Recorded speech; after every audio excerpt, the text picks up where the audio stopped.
Charmflair Auto Services Limited, number 1 Industrial Lane, Charmflair. We do it all. Join me, Brother David Muhammad, every Tuesday from 6 p.m. to 8 p.m. here on New Era TT Radio, Net Radio, Powerful Radio. Join me to hear knowledge, wisdom, and understanding. Tuesdays, 6 p.m. to 8 p.m. here on New Era TT Radio, Net Radio. Welcome to Drive Time Exchange. As rubber hits the road, hard talk meets great music. Monday to Thursday, 4 to 6 p.m. on Net Radio, taking you above and beyond.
Right, everybody, and of course, good afternoon to you as we welcome you inside of the Drive Time Exchange. And of course, you are here right here on New Era TT Radio.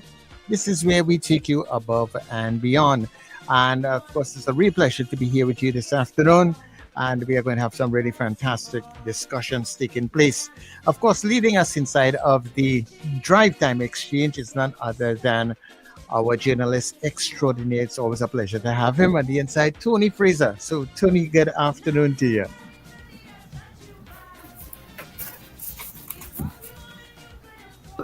You hearing me now? Yeah, I am here now. I am. Right. We are diving into the budget, some analyses, some insights, and so on. It's the critical statement, the critical financial and possibly developmental statement of the year, or what the government plans to do in terms of putting out the fiscal measures. We're going to deal with that, and very critically, what we're going to do tomorrow, meaning into the future, about developmental aspects of the economy, which we have talked about non-stop for 60 years, and have not got to that place where we feel comfortable that something is happening. When the fiscal side is down because of low prices for our essential commodities that we export, crisis takes the country. So that's a focus for this afternoon. 1, the fiscal accounts, and 2, looking at the developmental aspects of a budget, which is what? $59.2 billion, as stated by the Minister of Finance.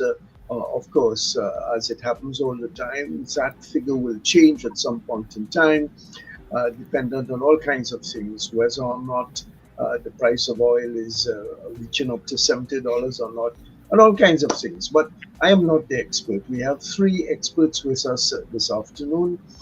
David Walker, who's, as I said, is an accountant, and we have 2 economists,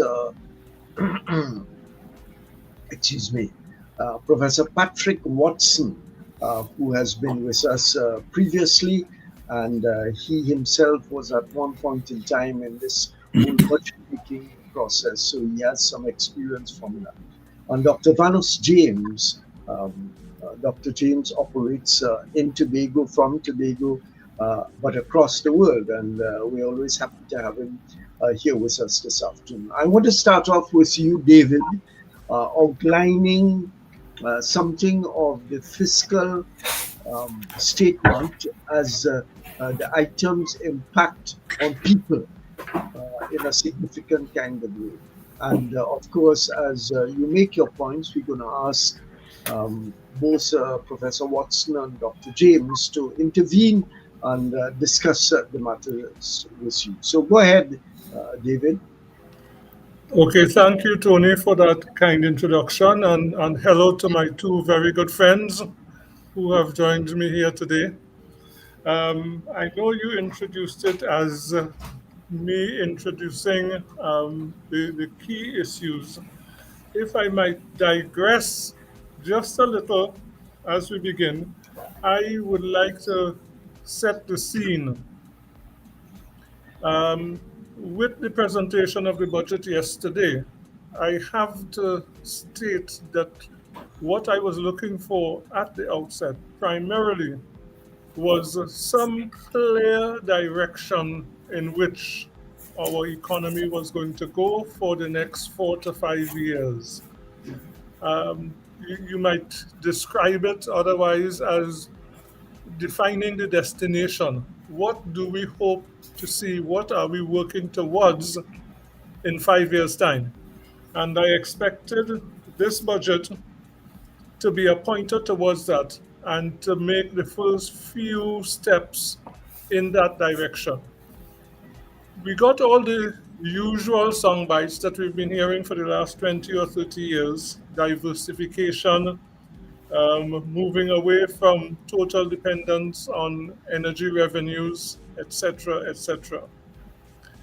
We heard some small steps in that direction, but I am not convinced that I heard anything significantly different from what we've been hearing for the past 2 or 3 decades. And I know we will get into some of the actual things that have been suggested and which will be implemented. There are some of them that I believe are moving us in the right direction. I am not yet convinced that we have a good grasp of where we want to go and how we want to get there.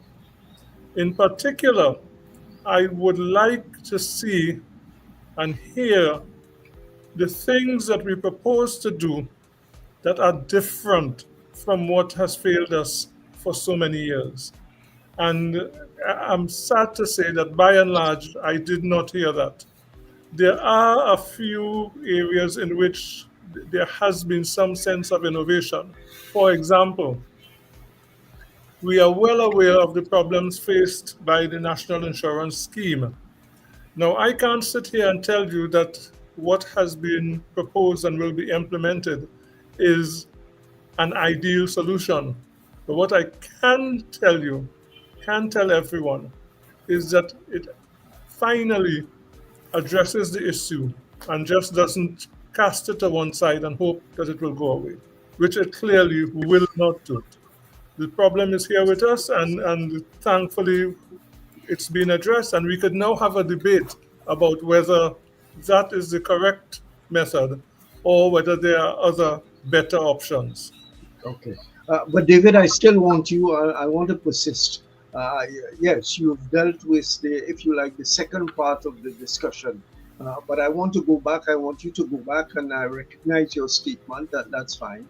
I still want to go back for you to outline just a few of the critical fiscal measures as they were stated in the budget. I would hate to go against what you're seeking to do, but I, as an accountant, don't feel that I am the best person here to address fiscal matters. I can do it, but I know where my boundary Well, is. well, here, and why I chose you, because you're the man who deals with the figures. So give us the figures, and of course, the two other panelists will join that discussion. But I wanted to deal with the fiscal measures first before we go into the second part. Well, the biggest and most important figures are some of those that you yourself have already described. The size of the deficit, which runs currently, if I remember correctly, at $149 billion. You did give the expected income and expenditure and the resultant deficit, which I was surprised to see is lower than it had been in recent years gone by. And how they've arrived at that is something that perhaps we could look at. The other thing coming out of that, the point that I would like to make, and the minister did make it himself, is the cost of this large debt overhang that we have, which isn't often spoken about. We talk about the debt, but we often don't do the little calculation that if our average cost of capital is 5% and we have debt of almost $150 billion, then that translates into $7.5 billion that is taken out of the economy every year before we spend a dollar on healthcare or anything else. So the drive towards reducing the deficit is not some academic matter. It is an issue that results in our inability to spend as much as we would like. And going back to what I said earlier, I am happy to see that the deficit for this year is projected to be less than in previous years, but it is still a deficit. It will still cause an increase in the amount of money that we have to find every year. In addition to which, failure to rein in the deficit could well result in a worsening of our credit rating internationally, which in turn will result in a higher rate of interest being paid. Okay, thanks very much, David Walker, looking at his own development and concerns on something of the fiscal matter. Some major things have been talked about by the Minister of Finance with regard to spending and consumer matters, the reduction in the price of super gas and so on. So let me start with Patrick Watson, looking at and I'm doing this so that our listeners or viewers could have a sense, if they haven't looked into the elements of the budget. What are some of the fiscal measures that the average person has to know about and to consider? Well, Tony, let me say, I want to contradict you as David has done. It's not that I want to tell you how to run this show, but I think he kicked off on the right point. The important thing that certainly I, as an economist, was looking for, and I'm glad to see an accountant was looking for it as well, is to see where this thing is pointing. I'm going to answer your question, and I did not see much of that. There is, I should mention to David, that there is a proposal to develop something called Economic Resilience Committee. I think that's what it's called. And that addresses the issue. And that sounds very similar to that committee that Terry Farrell chaired. It was called the Economic Development Board, I think it was, which did not go very far. And you know that Terry resigned, and then everything went southwards.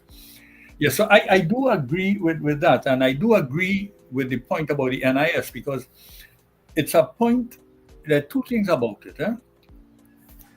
You have to get this bull and hold it by the horns. It is important to do that. And what is effectively happening here? There are two things really that came out, but the one is that the current population, the youngsters, our children, are being asked to pay for the errors that we made. That is what has happened. So their contributions are going to increase. But there is another thing as well, which is not directly related to the NIS, but it is in a way. The thing about, I don't know, I'm not sure why the unions have not jumped on this one yet. And I'm sure this requires a change in legislation and may not be able to be implemented in this budgetary cycle. That the retirement age of public servants, including teachers, has now changed. All right, and that is what has happened. So over the coming years, there's a gradual movement from a retirement age of 60 to one of 65, and that's going to begin from the 1st of January 2020. Anyway, Tony, you see, let me get to the points of it. And I agree with David on this point. All budgets carry these little handouts, and yes, there were some remarkable ones there. The first time I have seen the fall in the price of gasoline at the pump, and that's an extremely important point. In fact, one of the television stations, one of the major television stations, did some interviews before, and everybody talked about not raising the price of gas. So that is going to be an important thing. I saw a short note, and I'm not sure how it will affect the owners of the gas stations, but they seem to be a little bit worried that what has been proposed will affect them. In fact, many of the proposals seem to be affecting the moneyed class, let me put it that way, including landlords, including businessmen who are importing and so on. And yes, some of the other measures are, for instance, a fairly large, a steep increase in the price of alcohol. I don't know if any one of you noticed that. I mean, maybe, I know David does take a drink from time to time, as do I. I'm not too sure about Vanus. I think he may not like that too much. But that is something that's going to affect us pretty badly, the people who imbibe a little. And rather than rushing to buy gas, which I did, in a way, I should have gone to buy my alcohol for Christmas. That is what I ought to have done, because this thing is likely, it's going to happen with immediate effect. But there have been some other little goodies that have been handed out. The Prime Minister has instructed, I'm using the words of my former student, don't know if Vanus ever taught the current Minister of Finance, but I did. And we're not going to hold that against you, Vanus. No. And they're going to pay, well, they have not settled it yet, but he has instructed the CPO to come in at a floor level of 10%. I suspect it will go much higher than that. It may not go higher at all, but the bargaining process is not being interfered with. What he has said to the CPO is, look, let's put 10% on the table and see where we go with that, and see how they work out, how they implement that. Now, that to me, I don't know, given all the talk they have raised about money being absent and so on, I am not too sure how they are going to implement that without it being very inflationary. But if you wish it, there are some of the other measures, one of which I mentioned, the NIB, because it is a measure that they're going to increase it at 3%. That the government is giving with one hand and taking away with the other. That they have increased the salaries, and they have cut back on the price of gas and so on. But they are going to be taken there, and what they have done as well is that they have imposed certain measures on, let's call it the business class. I hate that term, but I think it people will understand it when I say it. So, for instance, they're going to pay more for importing certain things. Now, if you know how the businessmen operate, they're going to try to pass that on. Now, some of these, I am not sure about, something that you would be familiar with the term, Tony, the elasticity of demand for these goods. I don't know how elastic or inelastic some of these things are, But to the extent that it's elastic enough, they're going to be passing on the consequence of this to the consumer, and that includes the rent, the rent of that the landlords have to declare now, and so on. So you're likely to see, if anything, there's a certain inflationary element in this budget, that it is adding to salaries. That is always an inflationary increase in the money salaries of the workers, and there's no concomitant increase in production to match necessarily. And at the same time, you're giving me more money, and at the same time, there's an inbuilt feature inside of it already that some of the costs are going to go up. But let me say, I suspect the way the bravado of the minister played a lot in how it was presented yesterday. The constant repetition about promise given, promise delivered, and when the UNC wins, everybody wins, and so on. It was I was entertained. I didn't fall asleep. It was only a few budget speeches, but I didn't fall asleep at all. What I would say about that, it's typical of finance ministers to have something to swag themselves about. But let me go to Dr. Vanus James, and why I'm looking at one of the reasons I'm looking at the fiscal measures is that we're talking about an energy price at what, $70. It's something like $53, $54 now. And you know what the implications of that will be. Will the government not collect the kind of revenue expected? And then we see something different about the balance. But let me ask Dr. James to give his take on this statement. Right. Well, first, welcome to hi to both Patrick and David, and to you, of course, Tony.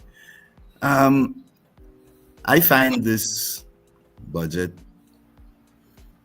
gives me pause. Some along the lines that both Patrick and David expressed, with some specifics tied to those. But the thing that I find here is that what the government has really done in this budget is to come with very little time to line up its thinking and its understanding of the nature of the crisis confronting the country. I listened carefully to the minister, the whole speech, and I couldn't sense from his presentation any depth of understanding of the nature of the crisis. And I don't blame Patrick for that. But I find in the budget a bold gamble betting on energy prices, and the boldness is in part the grand commitments on expenditures.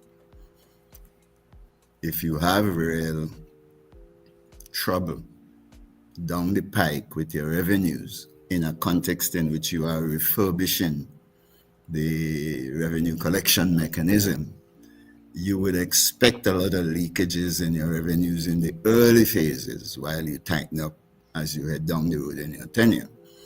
But I find that this budget doesn't seem to take that risk of leakage fully into account as a starting perspective. So first, the underlying problem that the economy is having difficulty with its diversification agenda, fundamentally because we've never really, until very recently, come to understand that to diversify this economy, you're going to have to develop the professional services component of the economy for export. I think all the data points to that. And all the data also point to the fact that it is government policy that blocks the development of that line of industrial activity. And that if you weak on that, there is almost no chance to develop a tourism component on any strong front in Tobago or in Trinidad. Tourism development in the country is going to have to rely heavily on the development of a professional services export sector, like what is being done in St. Kitts Nevis, what is being done in the Bahamas, Cayman Islands, Bermuda, and so on, given the nature of the economies we have. I find an understanding of those barriers to the development and diversification of the economy, the restructuring of the economy, is almost completely absent in this budget. And that's troubling.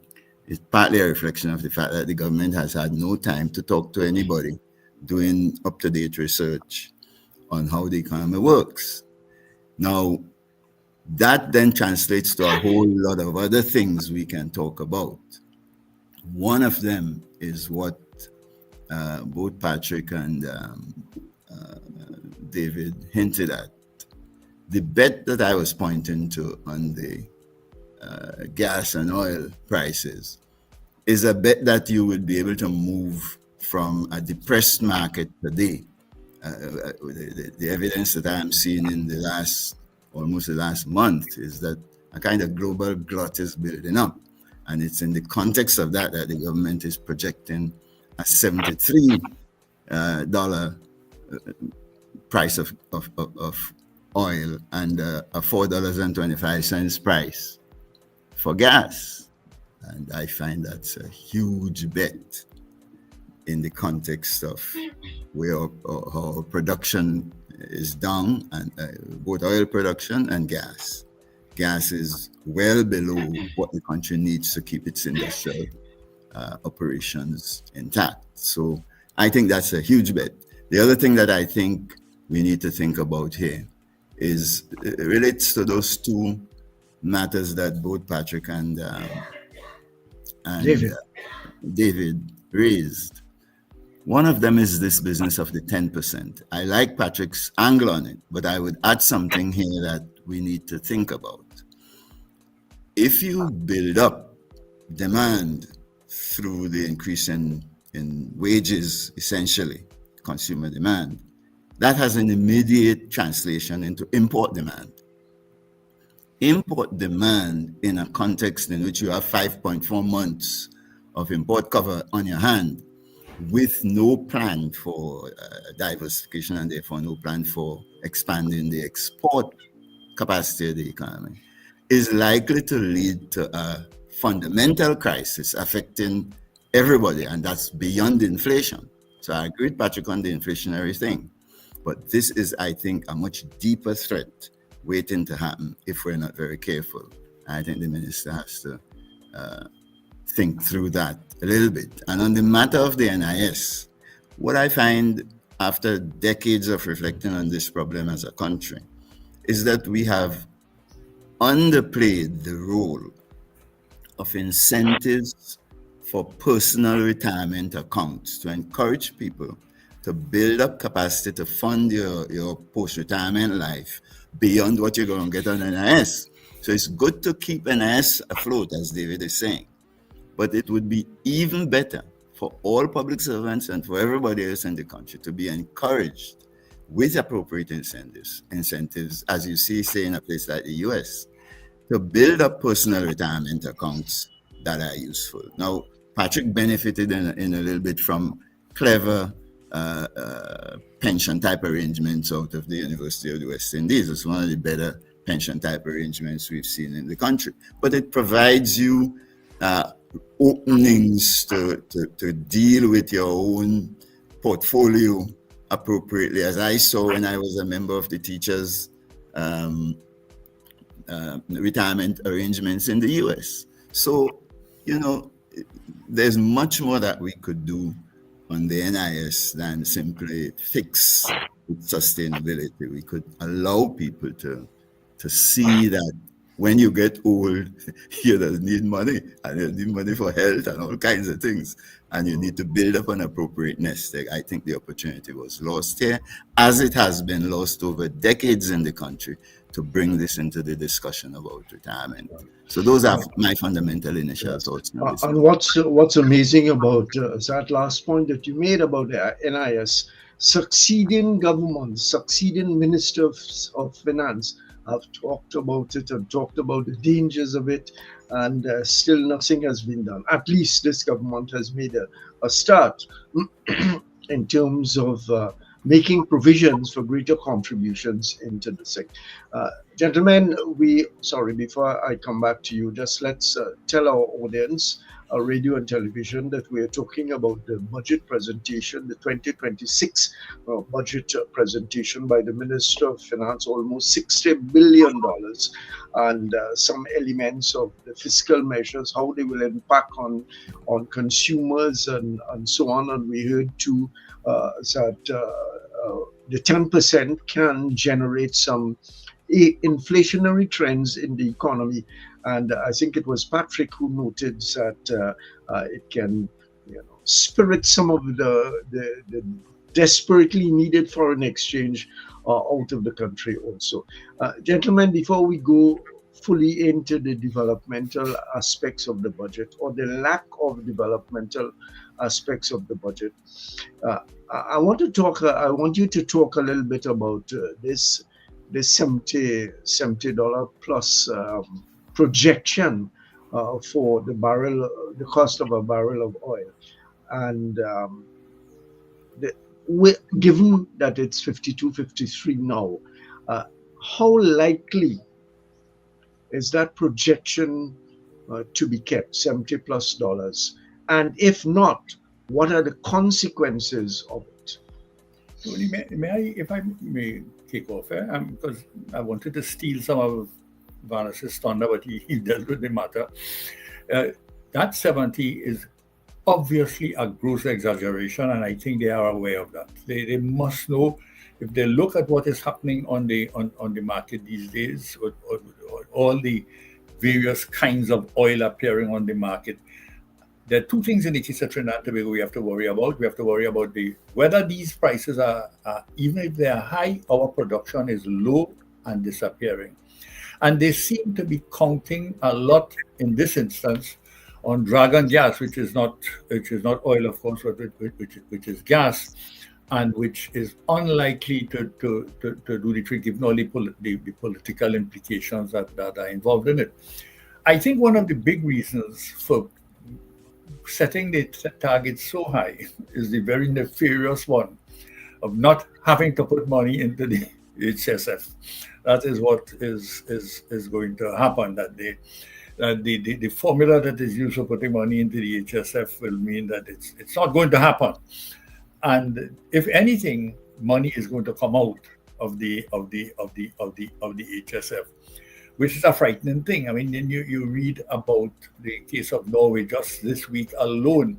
They talked about it hitting some record figure, and many Norwegians probably don't even know that they have this gas, but there's a cushion that is afforded by the Norwegian Wealth Fund, and we just don't have at all. And if anything, our HSF over the years, it has not moved at all, at least any. It's been an astute management by the central bank. You have to give them that the management of the fund has made that most of the increases in the fund, if there has been because of the good investments and the good management of the investments that would have taken place. But I am very, very worried that this figure is not going to happen at all. I feel, if anything, the opposite is going to happen, especially now with I am not sure what the conflagration in the world is going to look like. Remember when the Ukraine conflict began, there was an immediate spike in the price of oil, and that was the highest it has been. And even then, we couldn't benefit, because our production was so low. Our production is not as high as it used to be. I mean, you're talking about 60,000, but although they are boasting that, I heard the Minister of Energy boasting that they're likely to improve on that, but I cannot imagine that we go anywhere near the $150,000 that we used to produce when I was a youngster. And that is just not going to happen. And in the case of gas, so much gas is being used all over the world, and the shale oil gas and all these kinds of things that we have happening. And I doubt very much that our gas, as much as we have become a gas economy, I mean, I don't know what is going to happen in the geopolitics because that is going to play a big part in all of this. And to the extent that things are not totally disaster, and that will allow us to get these increases in prices, we have chosen a terribly bad index for a marker for our budget. Now, I'll say that and I'll leave it to the others to say something. Okay. I wonder if I'm going to David and Vanus, if I'm being too cynical in saying that aware as the government must be, the Minister of Finance, the Prime Minister, and everyone else must be that the figure is really high, the $73 a barrel. Is very high. Is it cynical to put it at that level and then have to go into, Patrick talked about the HSF, go into the HSF when the revenue does not amount to the kind of figures that they're projecting, and the government could say, well, what else can we do? Is that being cynical, too cynical? David? My answer to that is no. I agree virtually 100% with Patrick's analysis of the situation. I don't know whether the general population is aware of the mechanics of how that fund works. The way it operates, and Patrick and Vanus could correct me if I get anything wrong here, but if they pitch the price of a barrel of oil at $10, and it eventually sells at $15, there is a set formula that determines how much of that must, and I'm using the word must be transferred to the Heritage and Stabilization Fund. The only way money can be taken from the fund is if the actual price at the end of the day is less than that which we had budgeted for. So if for nefarious reasons you wanted to ensure that you would be able to dip into the Heritage and Stabilization Fund, the easy way to do it is to set it at a level such that you know that that will not be met, and therefore you will be able to extract funds from the fund. It is not far-fetched at all. I will not be surprised to see that that is what happened. And I also agree that we seem to be placing too much emphasis on money from the energy sector. We're not addressing the hard issue that the energy sector cannot sustain us to the extent that it did in the past, unless and until something else comes along. And my personal view is that we should budget and plan in the expectation that that will not arrive in the immediate future. We should plan for the next 5 years on the assumption that there will be no new energy money coming in. And that brings me to something else that I didn't hear in the budget, and I really did expect to hear about. What is the prognosis for the global economic infrastructure and situation? You know, usually at budget time, you get a little talk about what the global situation is like and how we fit into that. Given the convulsions in the international economic sphere, I find it remarkable that we heard absolutely nothing about that, because there is the prospect that there could be catastrophic events, catastrophic consequences that will impact us in a variety of ways that we need to be planning for. We need, just as a business does, the country needs risk management. I heard nothing about that. It was just an assumption that these things are going to happen this way and we will manage by doing the following. No contingency, no discussion about where we see the global economy going and what our role is in it. Okay. Dr. Vanus James, your take on the oil prices and the setting of the oil prices as part of the whole expectation of the revenues that will come to the exchequer. Yeah, well, I've already described that as a bold gamble, and I agree with both Patrick and David. And I think the thing that I find most astonishing about the gamble is that if it's not realized, even with the HSF available to you, what you're going to find is that budget capacity, revenue capacity, will take a lot of hits simultaneously. Shortage of foreign exchange drives down the economy inexorably and continuously. It's going to affect your MSMEs where you have your bulk of your unemployment and so on, your employment prospects and so on.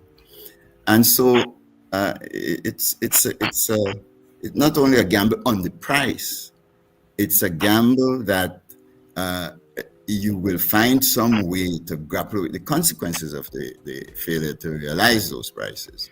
The record we have over 70 years in the country is that no government has been able to defeat the collapse of oil prices. None. Every single government that essentially has fallen since, let's be generous and say, since 1956, has fallen, including Eric Williams' government, has fallen because oil prices collapsed, and more recently, oil and gas prices. And that's what I mean when I say the government didn't really reflect on the facts before it. Why did Rowley fail? Rowley didn't fail just because he's wicked and incompetent. Rowley failed because essentially the price of oil and gas didn't support his government. He couldn't do anything. And if you face those kinds of circumstances, what you're gambling on is your ability to survive in government. And Trinidadians, much more so than Tobagonians, have a very short patience, very limited tolerance for economic crisis. It translates into all kinds of trouble in the society. Crisis, ultimately bringing down the government and so on. People turn their backs on the government. That's fundamentally what happened to Rowley in this last round. So I think that if I've seen this as a party winning power, I would give that a lot of thought.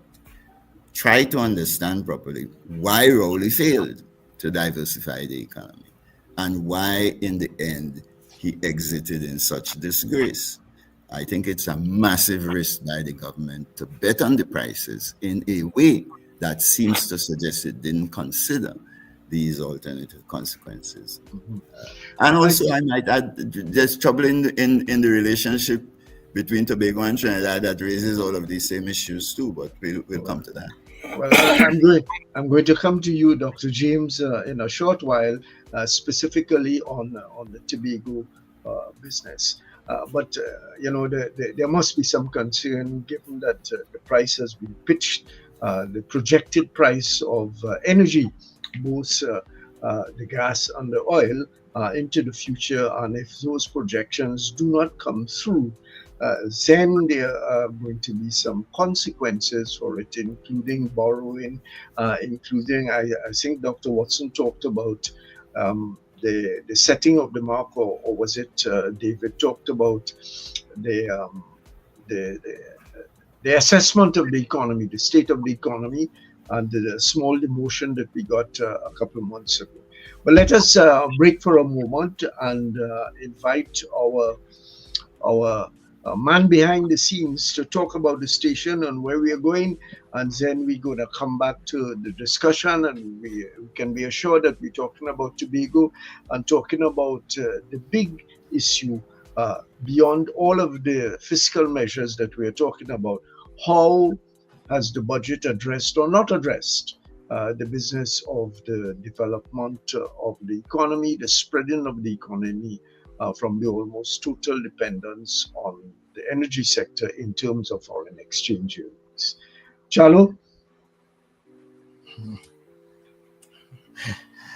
All right, Tony, thank you very much. We're going to take a short break and we will be back, people.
Your mid-morning just got better.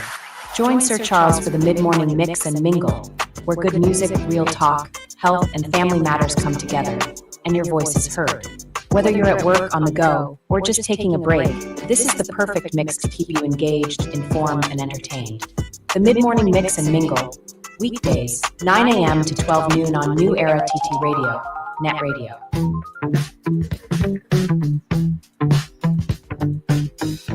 S&H Rumbox, 137 Western Main Road, St. James, for all your retail and wholesale needs for alcohol and non-alcoholic beverages. Call us at 686-0599 or visit us at 137 Western Main Road, St. James. S&H Rumbox, drinking out of the box.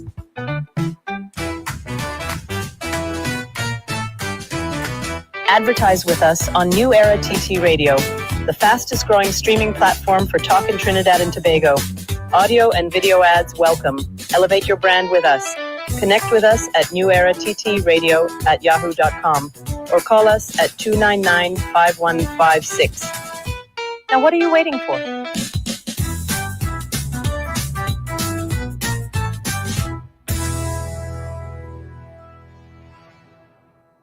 Charmflair Auto Services Limited, your one-stop auto repair shop, located at number 1 Industrial Lane, Charmflair, right opposite the brewery on the Eastern Main Road. Yes, we do it all. Repairs to all makes and models, from your everyday sedan to SUVs, light trucks, pickups, and panel vans. We're also the sole distributors of Davanti tires, certified VTS inspection station, plus a wide range of services: oil change, front end and suspension repairs, tune-ups, tire alignment, batteries, electrical work, radiator and cooling system, AC repairs, and accessories galore. We offer pickup and drop-off service too.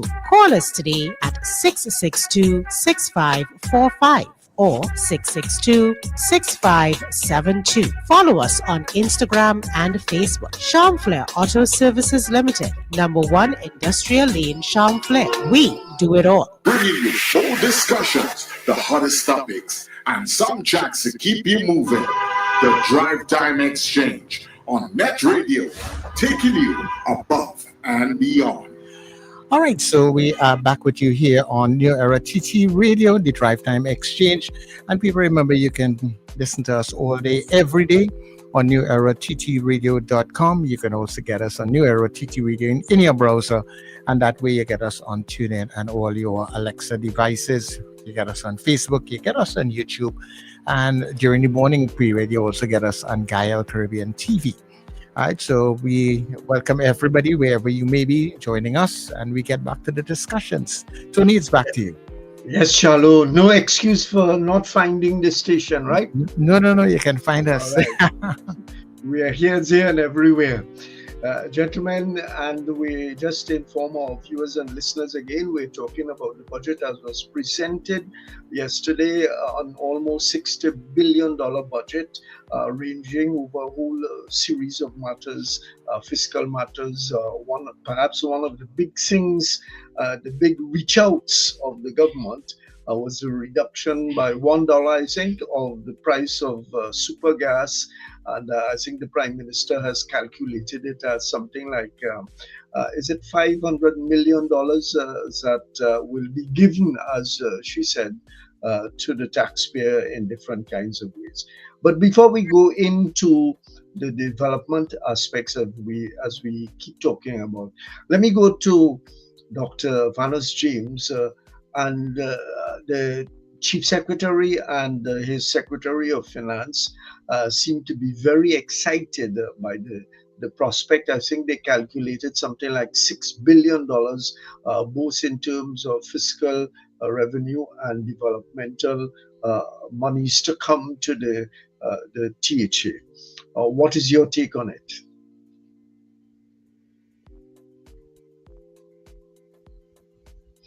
I think your microphone is off. See, right. That's Good. better? All right. I think that what the minister did here was to stay within the framework we set out in the Dispute Resolution Commission report. There we had a 4.03% minimum based on the population at the time, and 6.9% maximum based on the development needs of the country, not just of Tobago in the country. And when the minister hits the 5%, you have either of two rationales for that. One is the population share has now grown to 5%, which I doubt myself from the figures I see. Although Farley had announced it had gotten to 80,000.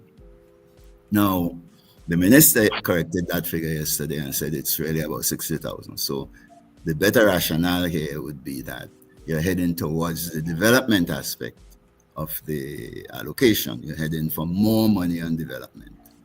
I found out yesterday from my contacts in the THA that the intent behind the 2.9 billion, you could ignore the rest of that money because that's not within the framework of the ERC. That gets you up to 6.3% or something like that, 700 and something million more. The intent is to spend 2.7 plus billion of that money on recurrent spending and 200 million of the money on development. And we know that you could have as much euphoria as you want about the 2.9 billion. You're not getting any development out of $200 million worth of spending, especially if that is all that we are talking about from the national point of view. The second thing that you cannot forget, if you look at the record, and I hope the government would look at the record, if you go back to before the THA was established at all, I remember for a fact, government in Tobago used to receive in the zone of about 1.2% of the national expenditure. After the THA came into being, that doubled and then grew to the 4.03% under the DRC and so on. So essentially we saw a tripling of the budget over the period, if you run all the way through to now. That made no difference to development in Tobago. And there's a reason for that, which I hope we will come to when we talk about diversification. So even if you doubled the budget of the THA, considering the barriers to national diversification, which are essentially also the same as the barriers to the development of the Tobago economy down the road of tourism, the barriers to the development of the professional services component, we could always talk about why I'm saying that that is the basis for diversification. But the barriers to that rest heavily inside national policy that focuses attention of the professional services industries on domestic demand. Patrick's whole career in the university was built on educating locals, including the Minister of Finance himself. Medicine, local care. Financial services, local demand. Everywhere you look, the policy of the government targets the professional services on domestic demand. And once that is true, there is no chance that you could translate $2.9 billion or any other amount of money you give to Tobago into development of the tourism sector to allow the country to begin to see some gains from this adjustment in our governance arrangements. Yeah. So they may be euphoric, but they're operating here as amateurs in a professional game, and I think in the end Tobago loses. Mm-hmm. Professor Watson, something has been said or was said by the finance minister about tourism in Tobago and building the industry. I don't know if it's anything more than has been said over the last 20 years and more about tourism in Tobago, but are you impressed with, the allocation to Tobago overall and the development element of it going forward? Well, I have to trust Vanus. I never looked at it in the way Vanus is looking at it, and I am now less impressed because I think what Vanus has said makes eminent sense. And it is it is very true that, let me say something about tourism in Tobago. Tourism in Tobago, for it to be properly tourism, has to look beyond the island of Trinidad, in the sense that if we want to develop anything that talks to the diversification of the economy, it has to be something that is foreign exchange earning. The largest amount of tourism in Tobago is Trinidadian. When you go to the, as I do, I go to Turtle Beach. So, anywhere in Tobago, any tourism site. Yeah. What you see is a lot of Trinidadians, and we are spending Trinidad and Tobago dollars, and that helps, that generates a livelihood, but it does not generate foreign exchange. You see, and I don't even know to what extent that the hotel stock in Tobago, the tourism product in Tobago, is not a net user of foreign exchange, and I would not be surprised if that turns out to be the case. I've never studied it. I don't know if Vanus has done so. I think you're right. Yeah. So if we are looking at the true development of tourism in Trinidad and Tobago, and I do agree that the traditional tourism will have to be in Tobago, because there are the kinds of tourism you want to look at in Trinidad, it's not going to fit. We don't have the kind of beaches, for instance, that Tobago has, but we do have other things that tourists might like in the island of Trinidad. But we in Trinidad are the ones sustaining tourism in Tobago, and we don't seem to do it with a certain amount of grace. I must say, when I see my colleagues over there, I pretend that I'm from Barbados, and so, because I don't want to be cast in that category, although it's inevitable once you open your mouth, they will know. And so I do see that they should be looking at it. I can't help but go back to this whole thing about diversification. And we are not, I go back to what David started the discussion on. And I think that is what is missing in this budget. We have not looked at the transformation of the economy. Now, I understand that is a traditional thing. From the time I started to understand the economy, I would have been in Form 5, or I understood that we needed foreign exchange. We need to get foreign exchange. We need to earn that kind of money. And it has never been the case that anything but oil has done that. I mean, for practical purposes. And we have a large manufacturing sector that dominates CARICOM, but the manufacturing sector is not a major net earner of foreign exchange. And what is the biggest charade of all, both in Trinidad and Tobago, is that some of the biggest users of foreign exchange, who don't generate a penny in foreign exchange, they are the ones who are standing up and with the loudest voices demanding. They make the most noise. Yeah, demanding the foreign exchange, and they're not doing anything to earn it, and that's an annoying thing to me. That you have these big retailers who even put pressure on the government to prevent us from buying goods and services directly from Amazon and from others, because we are cheating them out of their livelihood.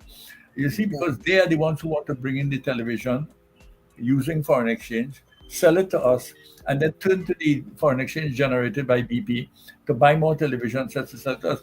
And they work hard at us not cutting out the middleman, which they are. So it's somewhat annoying. And the only way we can get out of this morass, I say, and that includes the tourism sector in Tobago, is to truly begin targeting those who can earn, who can bring us the foreign exchange. And look at, I normally go to the Tobago Carnival because, I love my carnival. And I'm not going this year because I may have a professional commitment somewhere else.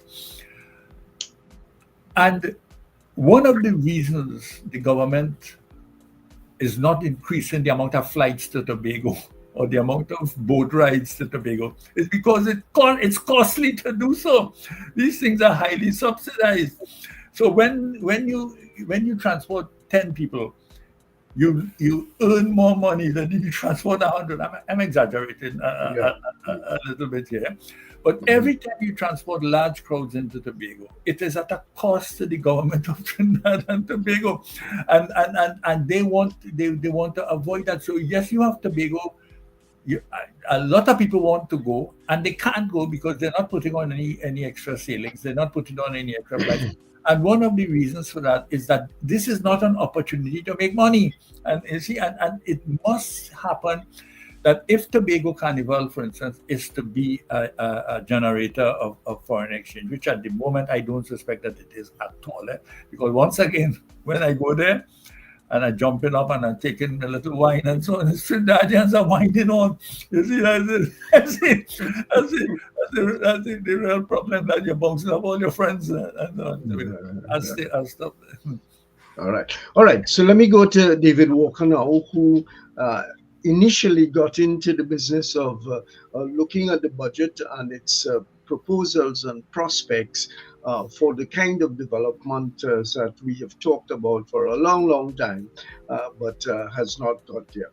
What have you seen in the budget that can give you a measure of confidence that there is something outside of the fiscal measures which will impact positively on the road going forward? I do want to follow on what Vanus and Patrick just said, though, about the tourism effort and the ability to earn foreign exchange.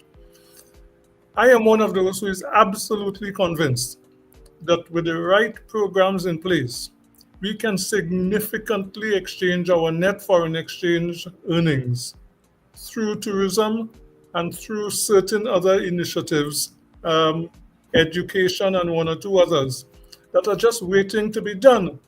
Yet we continue to come up with the same hopeful solutions that we have done for so long in the past without success. I'm going to relate a little story, a little personal story, and I think it's important to hear it. Just bear with me for a little bit. While I was still resident in the UK, I was returning, planning a little trip to Trinidad, so I got to Heathrow Airport and we were snowed in. The flight couldn't take off until the following day. So you hunker down with other people who are waiting on their flights. And I happened to rest my head next to a group of about 5 people who were delayed in flying to Tobago. These are native UK people. And the enthusiasm, the excitement that those people had for this trip, this to them was a once in a lifetime trip to come and see butterflies in Tobago. Do we understand what we have that people outside there want? Do we necessarily have to go with the big all-inclusive hotels? Is that what the customers today want? What I am saying, the fundamental thing that I am saying, is that we need data. We need to research and understand what it is people will give up their US dollars, their UK pounds, their euros, or whatever for. And we have so much of it here. We have so many other things that we could develop, but we can only do that when we understand what it is people outside want. So looking at the budget, David, the budget statement, do you see anything inside there? And the minister talked about tourism as one of the objects, one of the goals that the government is pushing forward to. Did you see anything? Have you seen anything in the budget statement which gives you confidence that we are walking down that road? No, I was very, very disappointed to hear him talk positively about high-end accommodation. Now, I am not against high-end accommodation, but I am very much for analyzing the market, gathering the data, coming up with policy and strategy before we go out and say we want high-end hotels or we want more village-type accommodation. Let us know what the market wants. Let us come up with a plan to attract that market, and then let us put in place the things we need in order to get to that marketplace. And extend that concept to all the other areas in which we're looking to diversify. It seems to me that too much of what we're attempting to do in diversification is see what works for somebody else and try to copy it. I think we need to be brave. I think we need to understand that we have a lot to offer. I am certain that we have lots of expertise, lots of talented people here. Let us develop what works for us and let us go out and market that to the world. Even the simple thing of the steel ban, we, in my humble view, have not marketed properly. Let us start with the data. Yeah.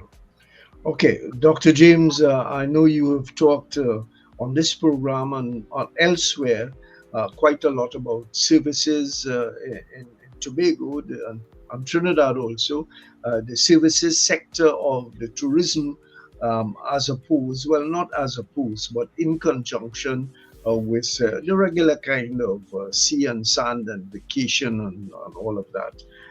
Anything in the budget statement which gives you some kind of clue as to whether the government is really thinking outside of the traditional in tourism in Tobago? No, and I think the government should open itself up to being informed about the evidence that we have about why the country has not been diversifying and how it could diversify. And if you look at the budget, you'll see clues that it doesn't have that information and that it needs to set up the conversation in the country so that it could get hold of it. A couple of clues there that you need to pay attention to. The logic behind my point that it is the professional services that's the missing ingredient in this story is pretty straightforward. It's that if you're going to develop any economy anywhere in the world, you have a fundamental principle you have to follow. You have to be growing your output of capital faster than your output of consumer supplies. Rule one. Then there is a second critical rule for countries like ours with a particular meaning. That second rule is that you have to be restructuring production, not production now, trade, along the lines of what we call in economics your comparative advantage. And that has a simple meaning. It means that you export the things you could produce most cheaply, most cost effectively, on the basis of what we call opportunity cost. And you import the things without treating specialization. You just focus on importing the things that are most expensive. And if you look in Trinidad and Tobago, what you also need to do is raise the productivity of anything that you are producing on the consumer side, agriculture, whatever else you're doing. If you look in the budget, what the government has identified is that it is doubling down on agricultural exports, okay? That has only one fundamental logic in economics. Because we have a small domestic market, if you move to raise productivity in agriculture and at the rate at which you ought to do it, you will generate huge surpluses that you have to turn into agro-industrial output so that you could export that, because you've got to have long shelf life and all those other things. And we saw that ever since sugar with alcohol and all those other things that will spin off products, industrial products. So if you're going down that road in agriculture, you got to accompany the program with your post-harvest industrialization technology. You don't see quite that thinking in the budget. That reflects limited understanding. But what is most important is that the critical missing ingredient, notwithstanding that point about agriculture, is that in Trinidad and Tobago, we can't produce capital goods in a certain form, cars and trucks and airplanes and so on.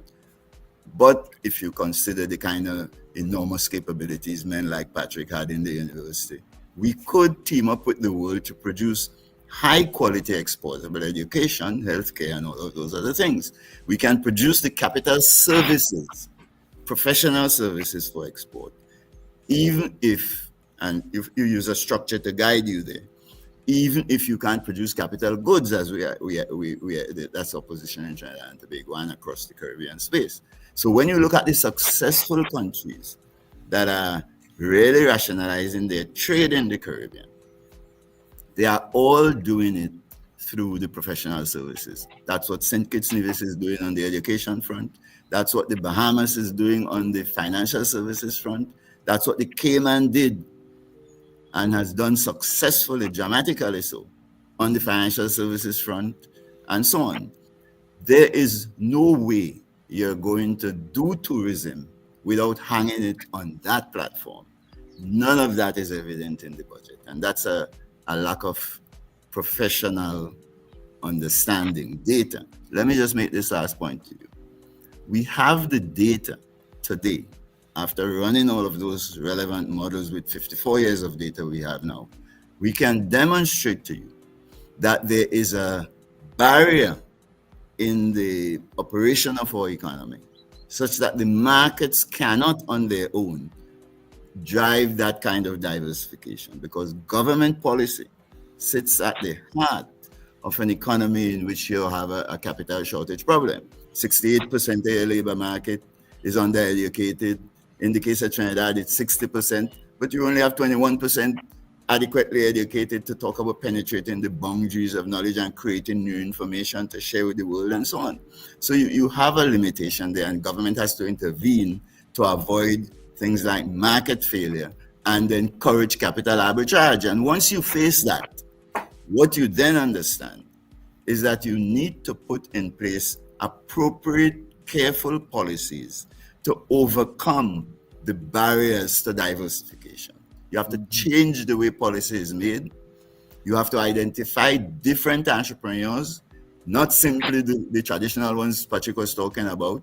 You also now have to begin to think about the communities as entrepreneurs, for example, to drive this kind of programming. We've seen it in Malta as an example. So we know how to diversify the economy when we have the circumstances we do. But what we have found a lot of difficulty with is changing the way we make policy to facilitate the diversification. And so you listen to the budget yesterday, the government seems completely ignorant of the beginning idea that you really have to tackle the governance model of the country in order to head down the road of diversification. Not a word about it in the budget. And we were guided to go to the UNC manifesto. I read that and studied that carefully before the election. No serious word about it there. So we're in some trouble there in that regard. Professor Watson, if we cannot see, as all three of you have said, we cannot see anything in the government projection, the Minister of Finance projection, with regard to developing all of the sectors. I saw a statement this morning from the Chamber of Commerce, the Trinidad and Tobago Chamber of Commerce. I didn't read all of it, but they seemed happy with something that the government can assist them with. So the question is, does the private sector have the capacity to move forward with the diversification program? I don't think our private sector has never shown that kind of initiative. From the very beginning, they wanted to tag themselves onto the coattails of the government and have been looking for concessions. Like, for instance, when they got the concessions to the completely knocked down cars and so on, and the minute they opened it up to competition, all of them, they just dropped out of business.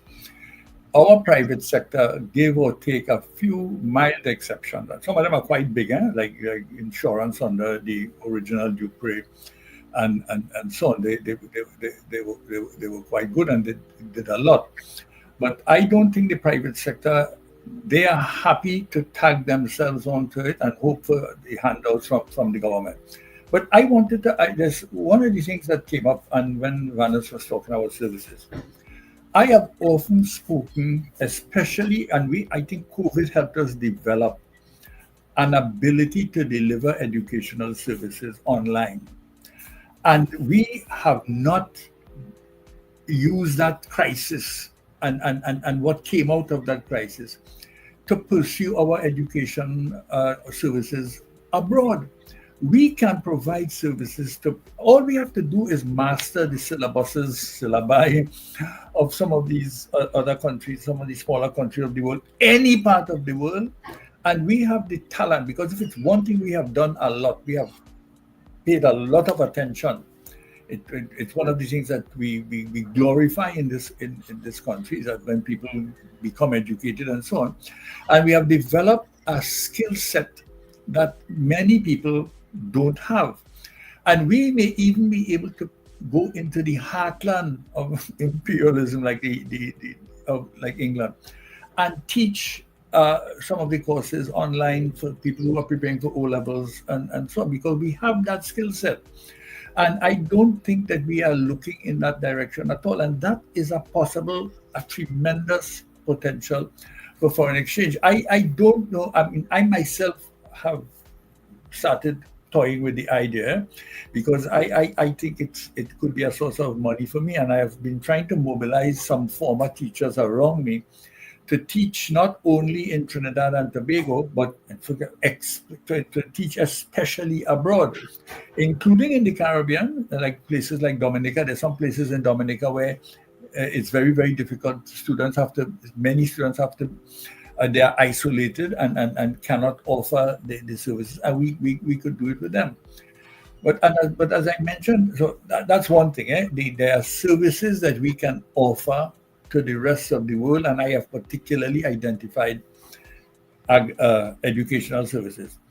I am not one of those who thinks that agriculture is going to be a big savior in Trinidad and Tobago, unless, and this is very important, unless we use some of the ideas that Vanus just mentioned about the capital, and partner with some of our CARICOM neighbors where there is that potential. I'm speaking in particular about Guyana. I don't know that they will want us anymore because of the amount of oil that they have, and Belize and other countries, because I don't think that our expertise in agriculture could compare to what these fellows have done. They have earned a living out of it. When you go on the CARICOM docks, you see the people from St. Vincent, you see them from Grenada, and they're even willing to take Trinidad and Tobago dollars, because they spend a lot of the money that they earn right here in Trinidad. So it is a foreign exchange saving activity, buying the produce from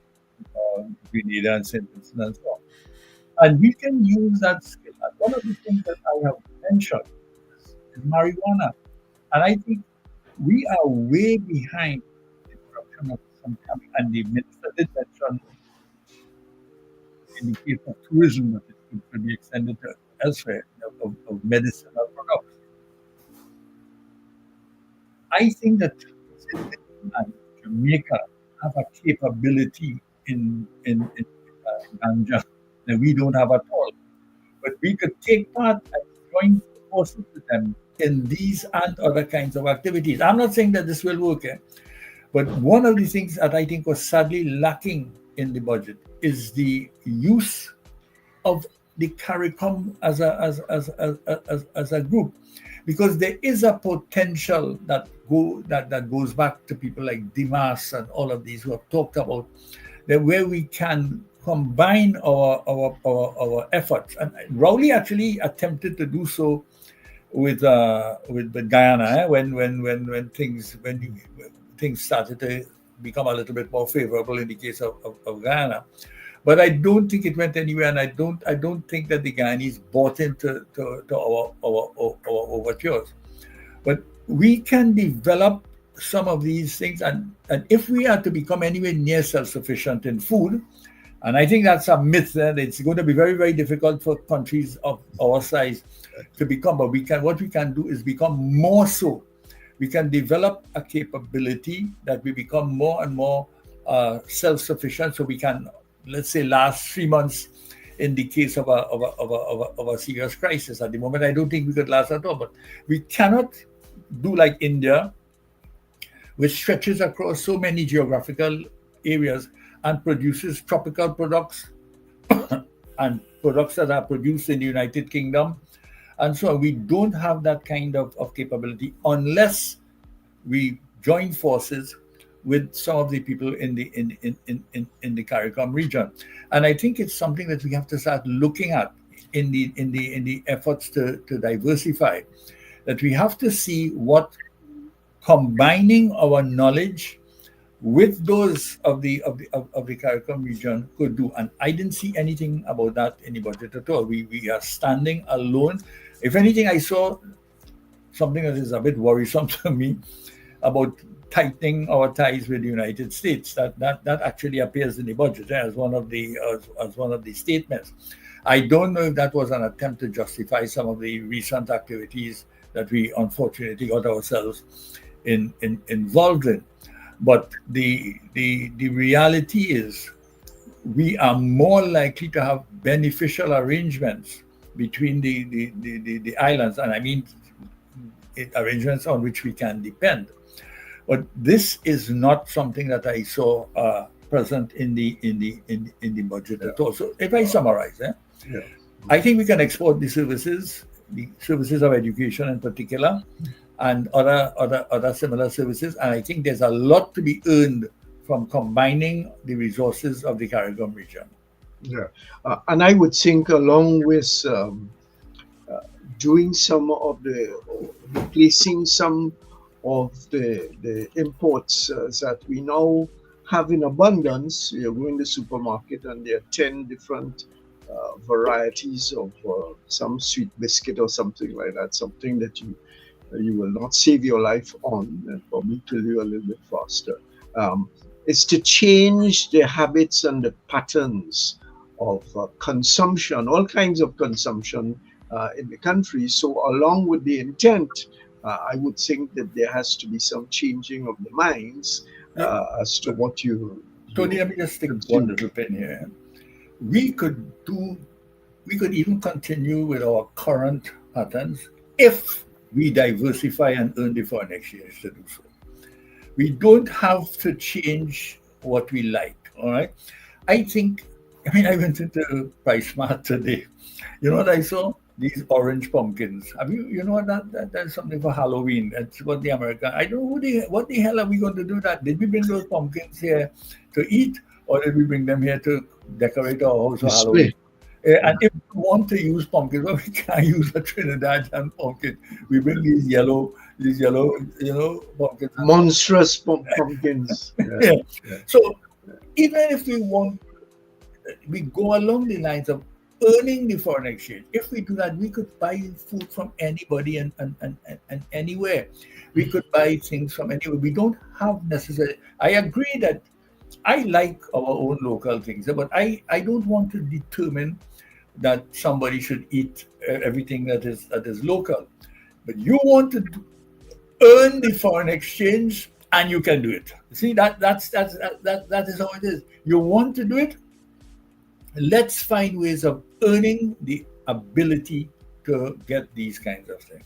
All right. Just let's talk with our audience and indicate that we are talking about the budget measures, and we have two economists and a chartered accountant talking about it, Dr. Vanus James, Patrick Watson, Professor Patrick Watson, and David Walker, a chartered accountant looking at the situation.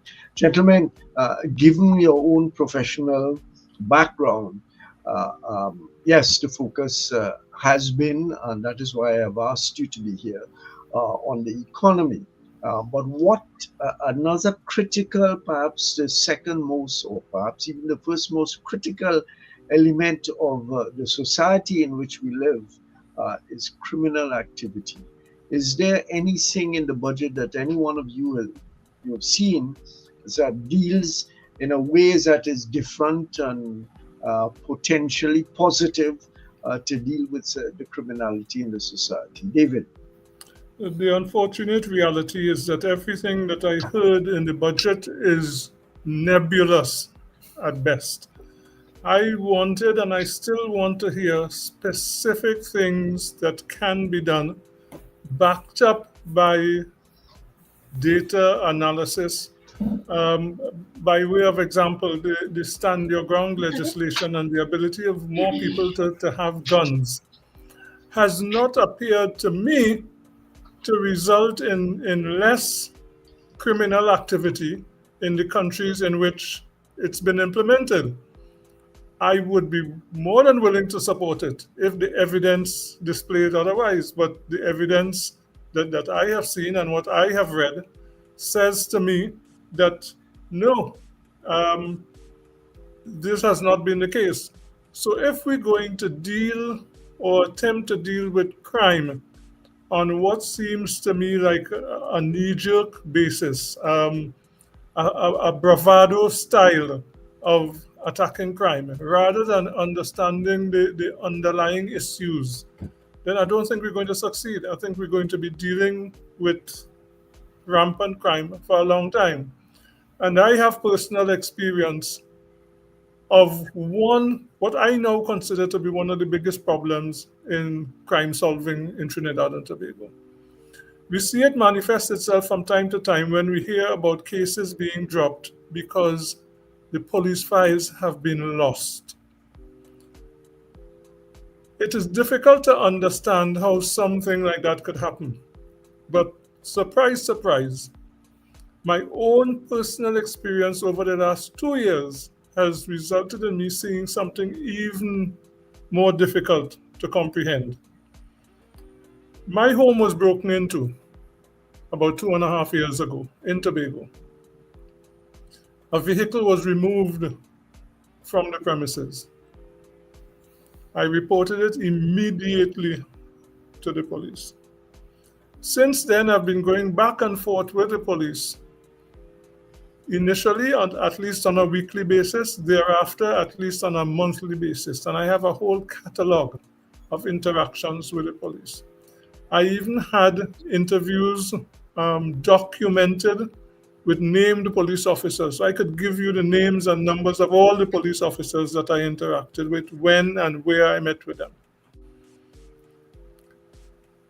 Eventually, because I was getting nothing back in writing, I had my attorney submit a Freedom of Information request to the police as to what is the situation. To our complete amazement, we got a response from the police saying they have no record, none, anywhere, of my interaction with any police officer on this matter. It is impossible to accept that that is the case, given the documentary evidence that I have.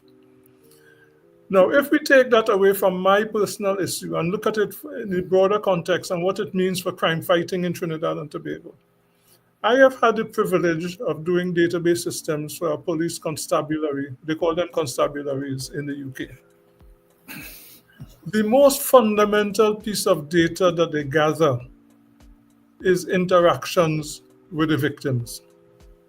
If we cannot even reliably collect the interactions with a victim who has been so active in communicating with them, what chance is there of solving any crime? For me, this is the first thing that has to be done if we're going to say that we're serious about dealing with crime. And I know finding solutions to the crime problem is not what we're about here tonight, but I felt I wanted to share that as an indication of really how bad the system is. If after 2.5 years, they are prepared to say they have no record, and I even have written receipts from officers in the station where I attended, yet they're telling me they have no records. So I would like to see an improvement in the crime situation. I do not believe the economy can thrive unless and until that happens. And I don't know why a simple issue like taking and maintaining records of interactions with the public is so difficult, especially when we get the constant requests from senior police officers asking us to help them, asking us to bring evidence to them. And yet when we do offer the evidence, we are told that it's been lost or it never existed. And I know that I am not alone. There are many, many people in this situation. Yeah. I well recall the fiasco in Valsayn. I don't know if you guys remember it, with some people virtually disappearing and then finding bodies afterwards. When neighbors claimed that they had reported it on several occasions to the police station, but the police said nope, they had no reports from anybody. So my simple request, I know they have all kinds of fancy plans. Maybe we'll go and bring down experts from overseas and spend lots of money on new digital systems and so on. But I don't care what the systems they bring in.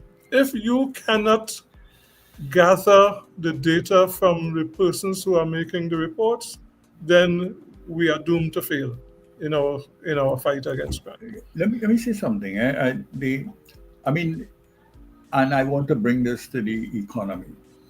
In recent days, I know they are boasting about the figures being lower, but we are in a state of emergency and it should be lower. But in recent days, I have seen a marked increase in things like home invasions and so on.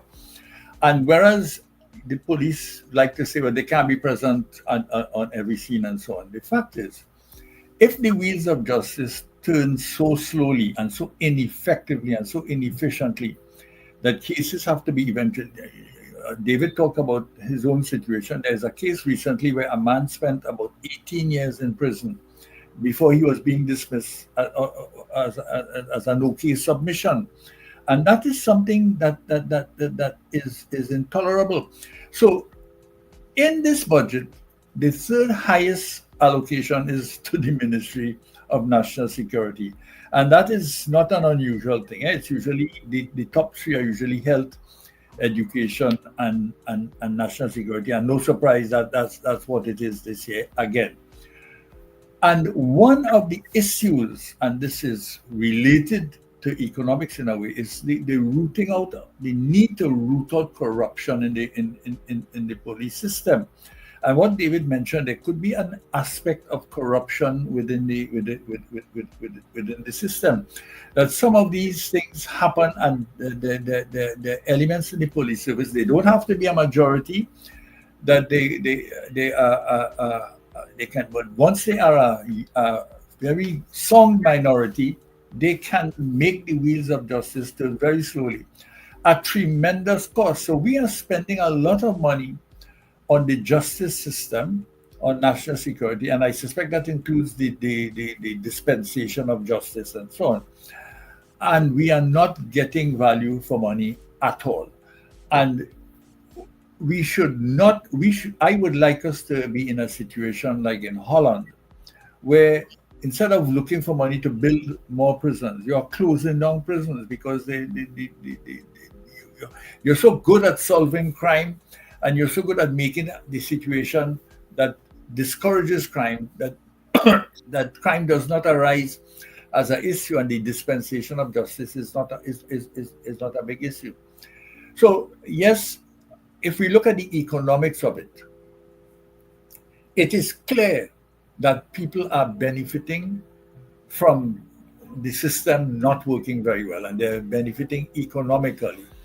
That we are spending money, CPEP and on ERP and all these kinds of things, and when we do not solve crime, when we do not bring people to justice who commit crime, all that does is encourage those who want to commit crime to go ahead and do it. If you arrest every home invader and lock him up right away, home invasions are going to be discouraged. But if you do not do that, home invasions are going to increase. And I must say, I personally, I've never had anything as bad as David, anybody invading the house. But I feel that my turn may not be too very far off, and that's not a nice feeling to have when you have to feel that you're locking your house all the time and so on. Anyway, I don't want to say any more. Can I digress from there a little bit on what I might consider a related issue, and brings us back to the budget. There are some people who will argue, and I am one of them, that the lowest hanging fruit with respect to improving our financial performance would be the elimination or the strong reduction of corruption and waste in the expenditure of government money. Now, towards that end, we now have the procurement legislation. I was a little surprised, more than a little surprised, that I did not hear from the minister about a commitment to ensure that in the expenditure of all this money that he talked about, that we could be guaranteed that there would be compliance with that legislation.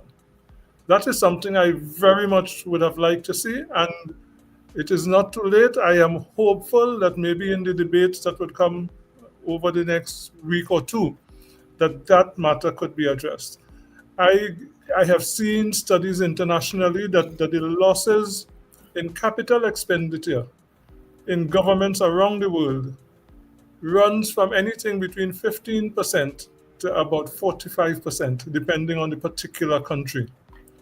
Even if we are at the bottom end of that scale, which I don't think we are, but even if we are at the bottom end of that scale, that is a significant saving that is there, available to us, if we would be prepared to take the steps that we need to take. And one of the steps that I feel would go further than anything else is full compliance with the recently proclaimed procurement legislation.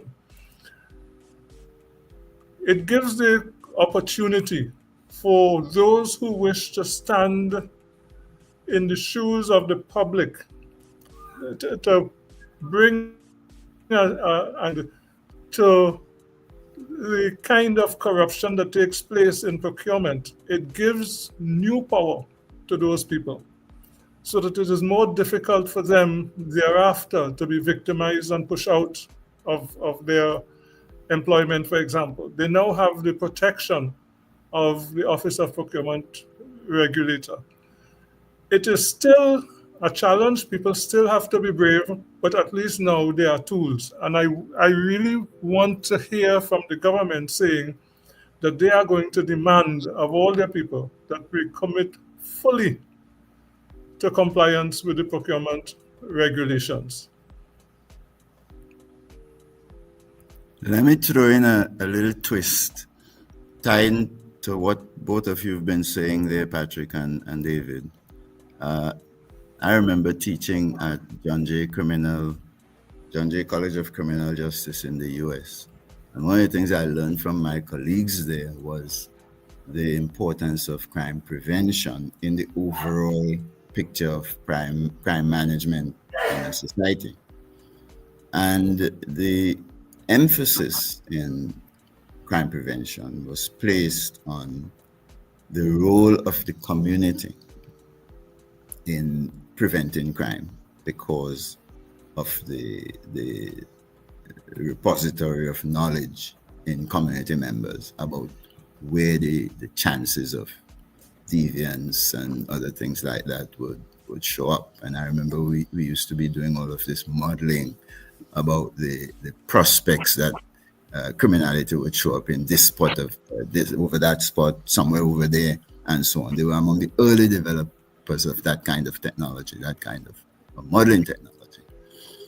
And when I look at Tobago, for example, as against Trinidad, I could see that something like a stand your ground legislation that the government touted in the budget will spell trouble if you are allowing the proliferation of guns to support stand your ground, but you don't have a complementary crime prevention and management, gun management, knowledge about the use of guns. And so if you don't have those kinds of things resident in the community, what you're going to end up doing, what you have a real chance of ending up doing, is destroying the fabric of Tobago society.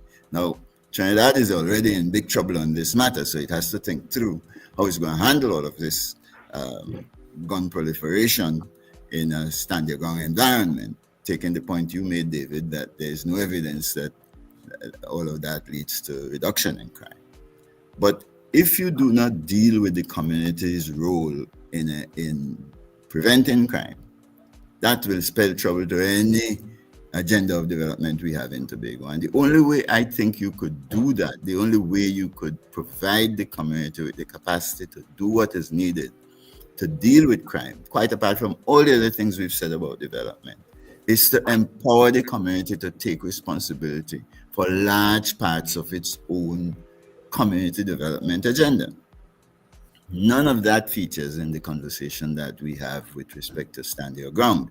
But that may be just because it's designed in Trinidad without the knowledge of the openness and the vulnerability and the culture that we operate here in Tobago. And so this just makes the fundamental point that to deal with any of these issues, including crime properly, you need a proper joint decision-making process in the country so that the policies, especially policies on crime, could be properly informed by what people know. One last thing to mention there is that the police continually quarrels about not getting access to the information people have. But the systems that we have put in place in the country to drive policymaking are designed to allow for a 10% flow of the information people have. If you look carefully, there is no easy, natural mechanism through which any of us can share the information we have with the government on education and healthcare or any of those other things, these clever suggestions Patrick was making about possibilities for education export and so on. There's no natural way to share that information. And the same is really true for crime, right? You have to kind of browbeat people as a police officer to come in the community to get any information. The system is not set up in a way that facilitates easy, smooth information sharing, valuable information sharing. So we have a lot of work to do to set up the society properly, to deal with crime prevention, to say nothing of to deal with things like economic diversification and development and so on. And Vanus, that reminds me. Sorry, are you all hearing me now? Yes. Okay, so we have just a few minutes again to go. And what I want you to do on 1 minute each is to conclude then, given all that has been said, as to what does the future look like on both elements, the fiscal side and the developmental side, or indeed the lack of the developmental side. David, you wanted to say something. You have a minute. Yeah, it was just a brief thing about something that the minister spoke about prior to the budget, but I didn't hear anything, or maybe I missed it during the budget.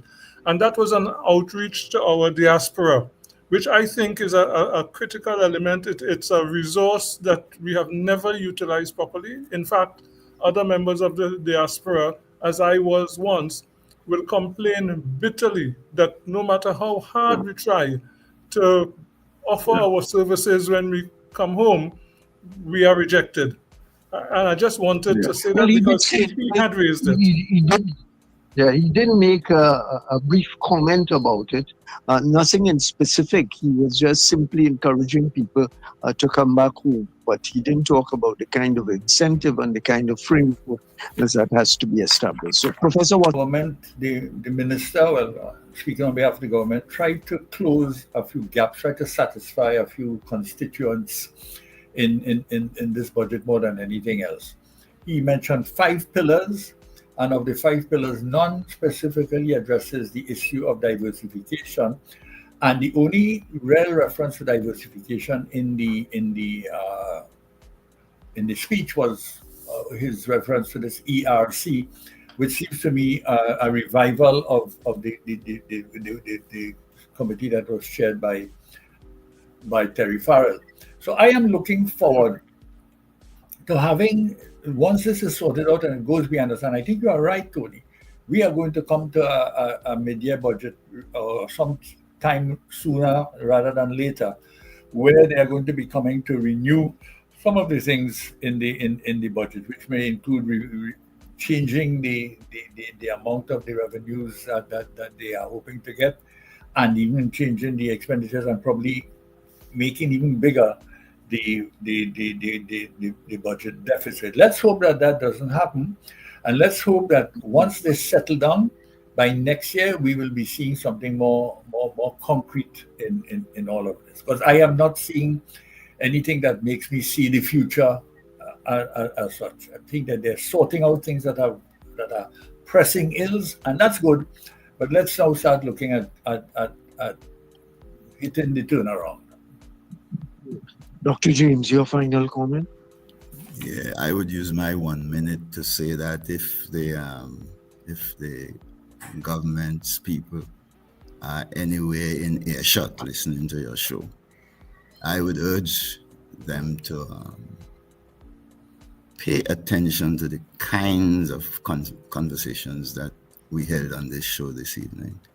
They need to set up arrangements as a matter of urgency to hear from the kinds of capabilities that Patrick represents, the kind of new information that I, for one, have been unearthing, working for the UN on modeling the country's economy, modeling economies around the world, and so on.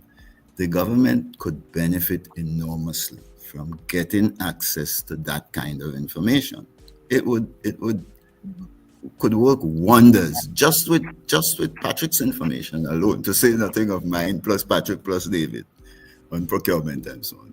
And it would be one of the great things it could do to rethink and upgrade its approach to policy making to ensure that it succeeds and we all succeed as a part of that process. And of course, Dr. James, you've touched on an important thing there, which is surely a concern that we must have, is that all the knowledge, all the wisdom, all the notions of what to do for the future, all of them lie within a small body of 30, 35 people and the public servants who support them. And rather, instead of widening the circle of information and expertise that exists outside in the country. Gentlemen, don't just go with your friends. Bring openness so people like Patrick could share. Yes, right. Gentlemen, thank you very much for being on the program this afternoon. And here's hoping that the discussion goes on everywhere there is a media house, and people get to understand that this should not belong only to a government, elected or not, in one position. Thanks again, and Chalo, over to you. I know the program is going to be repeated tomorrow, so you can give out. Wonderful hearing from you, Patrick and David. Same here, Vanus. Same here, David. Okay. And Tony, thanks for bringing us together. These are friends and colleagues at the same time. So. Thank you very much, gentlemen. Thank you very much for being on the platform. Thank you very much for being part of the program. And yes, people, this program will be repeated tomorrow morning, just after 8 o'clock, right here on New Era TT Radio. Of course, this has been your Drive Time Exchange right here on New Era TT Radio.